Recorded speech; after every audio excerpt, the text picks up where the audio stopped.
Hace mucho tiempo que no hago un video de este estilo, por lo que implica el salir a criticar o a opinar de manera contraria acerca de las posiciones que alguien tiene en su portafolio. No lo toman por lo que son, no toman las opiniones de manera fría, sino que salen a defender sus inversiones como si fuesen un equipo de fútbol. Y no lo son.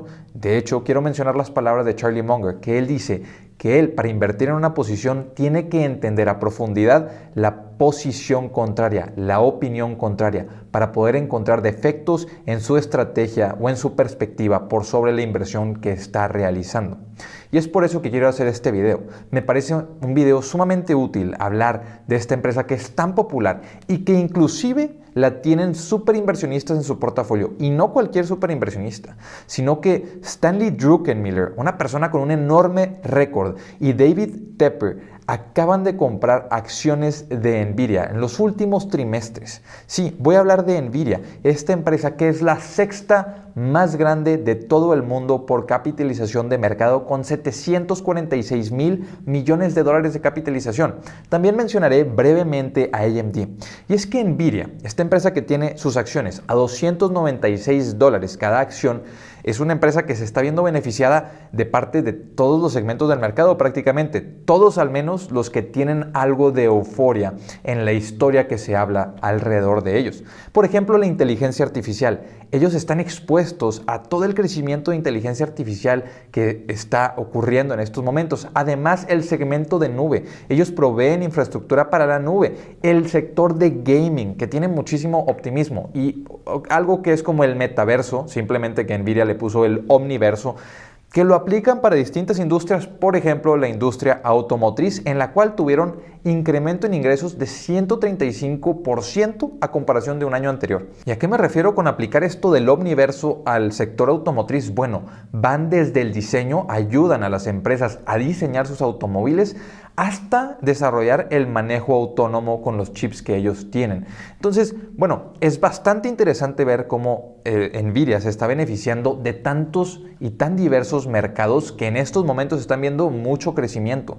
Pero hay que entender que lo que compramos de las empresas no son historias, sino que estamos invirtiendo en flujos de efectivo. Y Nvidia tiene varios defectos. Uno de ellos, muy importante, que no veo mencionado en muchos reportes o que no veo mencionado en muchos análisis, es el Stock-Based Compensation, los premios en acciones. Ahora, Nvidia y AMD son dos empresas excelentemente bien manejadas. Tienen una gran administración, que saben lo que están haciendo. Eso no quiere decir que debas o puedas o quieras pagar lo que sea por estas administraciones.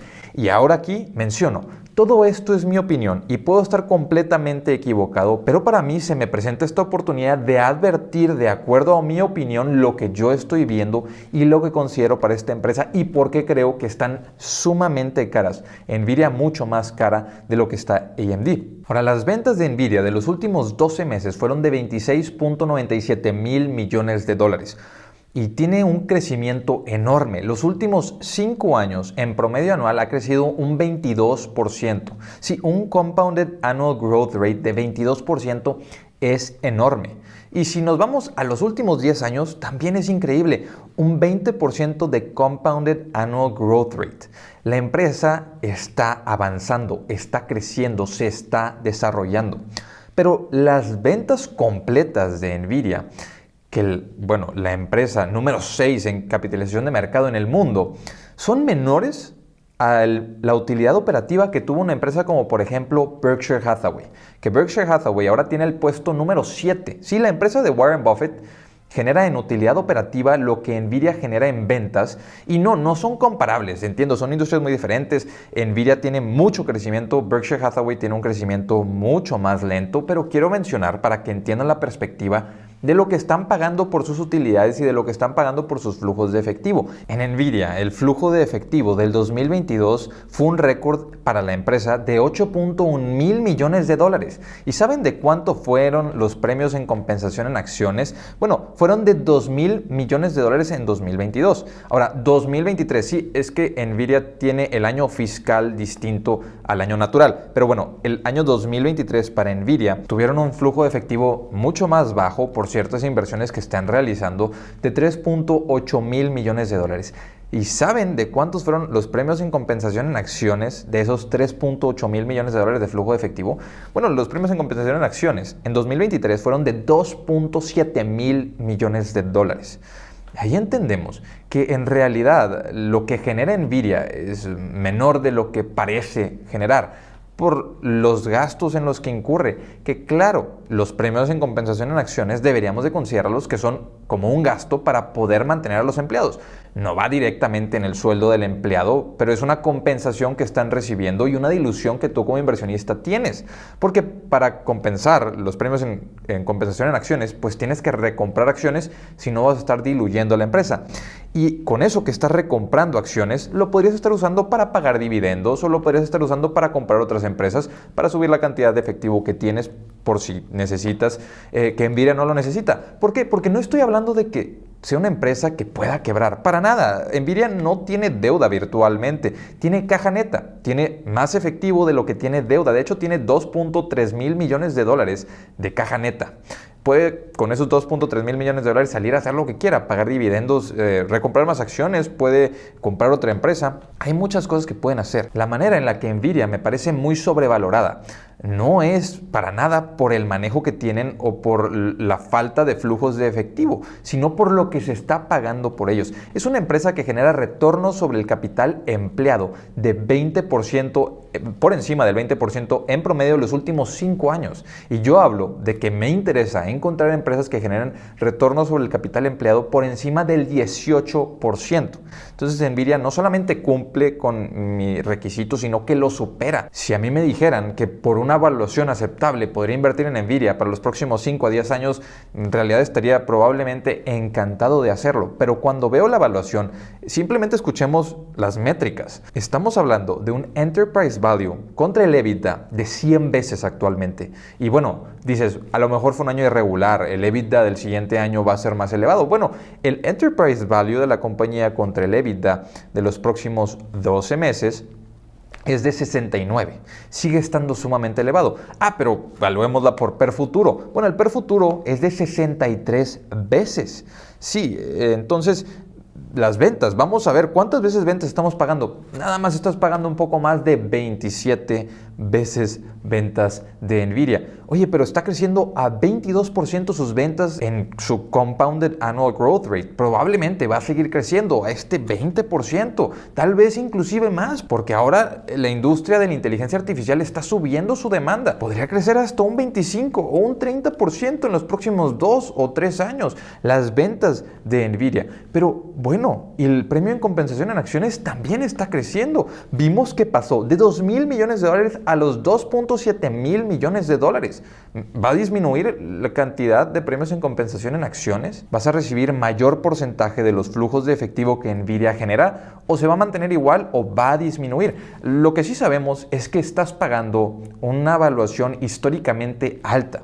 Y al mismo tiempo, sí, yo sé, Stanley Druckenmiller agregó acciones. David Tepper acaba de, en el primer trimestre de 2023, comprar acciones de Nvidia a estas 27 veces ventas. Y no critico esas posiciones, no critico que estén comprando la empresa. Comparto mi opinión de que yo veo una empresa sumamente sobrevalorada, que para yo voltearla a ver, la empresa tendría que caer al menos un 40%. Y suena ridículo. Pueden pasar varias cosas, o Nvidia puede no hacer nada por los próximos años, las acciones de Nvidia pueden no hacer nada por los próximos años, mientras que el valor intrínseco de la empresa sigue aumentando hasta alcanzar el precio que tienen las acciones actualmente, o el mercado sigue irracional un par de años, las acciones de Nvidia siguen subiendo, lo cual yo veo bastante difícil, y también está la opción de que las acciones de Nvidia corrijan hasta alcanzar su valor intrínseco. El tema es que yo cuando invierto en la bolsa busco inversiones, busco opciones en las que el riesgo-beneficio esté mucho más de mi lado. Cualquier cosa puede pasar, claro, puede haber irracionalidad, claro, las acciones de Nvidia podrían duplicarse del precio actual, pero yo advierto, la evaluación de la empresa es sumamente elevada a comparación histórica de la empresa. El crecimiento que la empresa puede tener, sí, es interesante, pero ya está cotizando a como si los próximos 5 años van a ejecutar de manera perfecta. Y me encantaría ver la postura contraria, que me compartan qué expectativa de evaluación tienen o qué expectativa de crecimiento en sus flujos de efectivo tienen para los próximos 5 años. Esta advertencia es para quien la quiera tomar. no para criticar la posición que tienen, sino para hablar de un tema muy real, que es que las empresas llegan a sobrevalorarse en algunas situaciones. Y sé que este video va a traer comentarios negativos. También voy a mencionar brevemente a AMD, que AMD no está tan cara a comparación de Nvidia, que digamos ha estado teniendo una mayor variabilidad en sus flujos de efectivo, además de que es una empresa mucho más pequeña. Bueno, tuvo ventas de 23.6 mil millones de dólares. Sí, acaban de crecer de manera inorgánica también, hicieron una adquisición importante. El market cap de la empresa, ahí es donde vemos que es mucho más pequeña, es de 156 mil millones de dólares contra los 746 mil millones de dólares de Nvidia. El tema es que los últimos 5 años de crecimiento de AMD han sido muy superiores a los de Nvidia, pero consideremos el crecimiento inorgánico, que fue por adquisición, por una gran adquisición que hicieron, de 35% en Compounded Annual Growth Rate. Entonces, ¿van a seguir con este ritmo de crecimiento? No lo creo, porque crecieron de manera inorgánica. No creo que encuentren muchas más oportunidades de seguir creciendo de manera inorgánica. Pero repito, AMD no cotiza tan elevado como lo hace Nvidia, pero el negocio de Nvidia, a mí, la diversificación que veo, a mí en lo personal se me hace más interesante, veo un mejor posicionamiento en Nvidia, pero igualmente ambas empresas, en mi opinión, de acuerdo a mi perspectiva, no cotizan de acuerdo a sus fundamentales, sino que cotizan de manera sobrevalorada. Y entonces menciono, AMD también está muy bien manejada, tiene caja neta también, aproximadamente 3 mil millones de dólares de caja neta. Entonces virtualmente no tienen deuda, el riesgo de quebrar, inclusive si vemos una recesión de estas dos empresas, pues es mínimo, si no es que inexistente, porque tienen efectivo para poder aguantar pérdidas un año. Entonces, el flujo de efectivo que genera AMD es de 3.12 mil millones de dólares y aquí está una vez más lo que me llega a molestar un poco. Y es el Stock-Based Compensation, que no se considera en estas empresas y es un gasto muy real. El Stock-Based Compensation fue de 1,000 millones de dólares, con flujos de efectivo de 3.12 mil millones de dólares.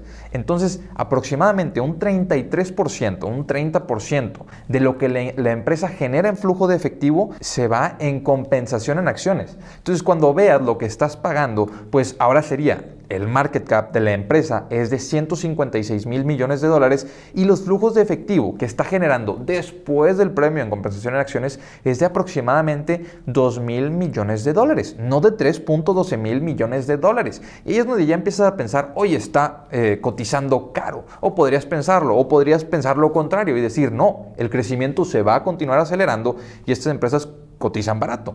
Cada quien va a tener su análisis y cada quien va a tomar la decisión de en qué invertir. Aquí veo un PER futuro de 30 y un Enterprise Value contra el EBITDA de los próximos 12 meses, la estimación del EBITDA de los próximos 12 meses de 21 veces. Una vez más, veo aquí una empresa que cotiza, diría, caro o con un gran premium, si lo quieren decir de otra manera. ¿Estoy dispuesto yo a invertir en empresas que demandan un premium tan grande? En realidad, no lo estoy. El flujo de efectivo o el porcentaje, el free cash flow yield que recibiría de estas empresas en los próximos 2 a 3 años, para mí no vale la pena. No es una inversión que quiera o que piense o que siquiera consideraría para invertir en los próximos 5 años de acuerdo al precio actual. Puede haber correcciones o pueden estas empresas acelerar su crecimiento y de notar eso podría ser mucho más interesante para mí. Simplemente a la evaluación actual, a los flujos de efectivo que generan, a los premios en compensación en acciones que generan, estas empresas son algo que me preocupan. Me preocupa ver que superinversionistas las estén agregando y puedo estar completamente equivocado. Solamente soy un youtuber, pero inversionistas, aquí estoy para compartirles mi opinión. Nos vemos a la siguiente. Hasta luego.